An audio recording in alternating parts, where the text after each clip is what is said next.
आज नुआदिल्ली में मेंट पर मागणा बिजुली योजनार पंजीकरण आरंभ होइछि।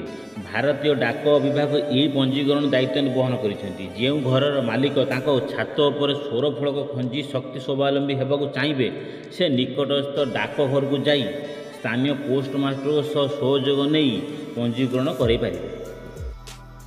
कालिया योजना को नहीं विकट राज्य कैबिनेट गुरुत्वपूर्ण घोषणा करार लक्ष लक्ष चाषी भाई मानक बड़ घोषणा करिसेंति जे कालिया योजना भूमिहीन और क्षुद्रतम कृषक भाई मानक ओडिशा सरकार कालिया योजना आरंभ करिसेंति। ये योजना रे चाषी भाई माने आर्थिक सहायता मार्च मास सुधा दिया।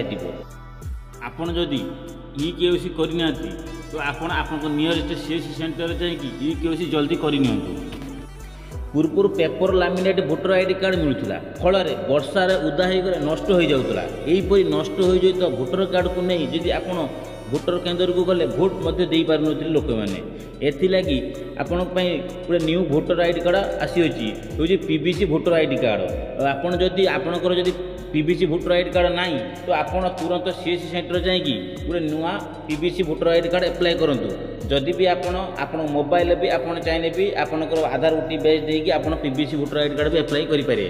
तो आपड़ जब न पारती आप सीएससी सेंटर जाए एप्लाय करें।